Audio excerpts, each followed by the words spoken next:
Նման պայմաններին դատարանը լսելով կողմերի դիրքորոշումները որոշում է մեղադրյալ Գևորգ Միքայել Արտաշեսի Աջապահյանի, Շահերի պաշտպանը Ռոման Ահարոնյանի, Մարազ Զորաբյանի, Յովիվ Սարգսյանի, Հարութ Ալթունցի և Մարինե Ֆարմանյանի կողմից ներկայացված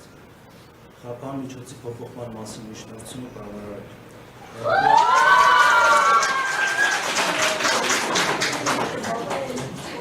Մեղադրյալ Գևորգ Միքայել Արտաշեսի Աջապահյանի նկատմամբ կիրառված խափան միջոց կալանքը փոխել և նրա նկատմամբ որպես հայրենիքային խափան միջոցներ համակցված կիրառել տնային կալանքը բնակության հասցեն քաղաքի միջկողի փողոցում 6, իսկ բժշկական հաստատությունում ստացիոնար բուժում մասնի պայմաններում տվյալ բժշկական հաստատություն և բացակայելու արգելք։ Տնային կալանքի ժամկետը սկիզբը հաշվարկել մեղադրյալ Գևորգ Միքայել Արտաշեսի Աջապահյանին փաստացի հաշվով վերցնելու պահից։ Խափան միջոց տնային կալանքի գործողության ընթացքում արգելել մեղադրյալի շփում ունենալ բնակության վայրում հյուրընկալել այլ անձանց, նրանց հետ ունենալ նամակագրություն, հեռախոսային խոսակցություններ օգտվել հաղորդակցության այդ ձևերից։ Նշված սահմանափակումները չեն վերաբերում մեղադրյալի մերձավոր ազգականներին, պաշտպաններին, Շիրակի թեմի հոգևոր դասի 1 ծառայողի և վարչատնտեսական մասի 1 աշխատակցի։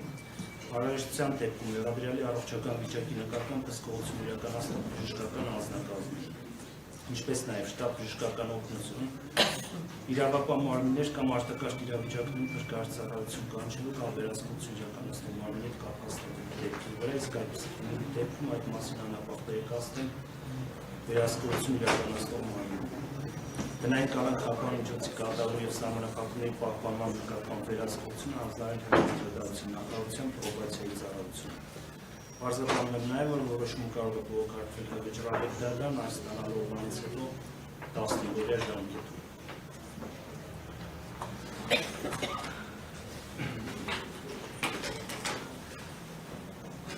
Դատարանը ցանկանում է նաև պարզաբանել, որ հոգևոր դասի ծառայողի և վարչատնտեսական մասի աշխատակցի տվյալները տրամադրեք դուք վերահսկողություն իրականացնող իրավասու մարմին։ Դատարանն ասում է զեկույցին։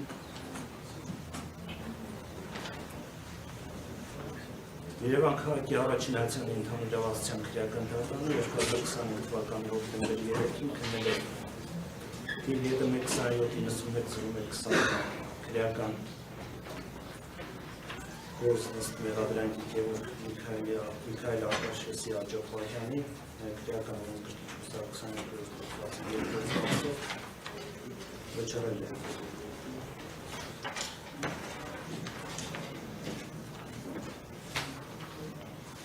Հրապարակվում է միանգամից անհստակություն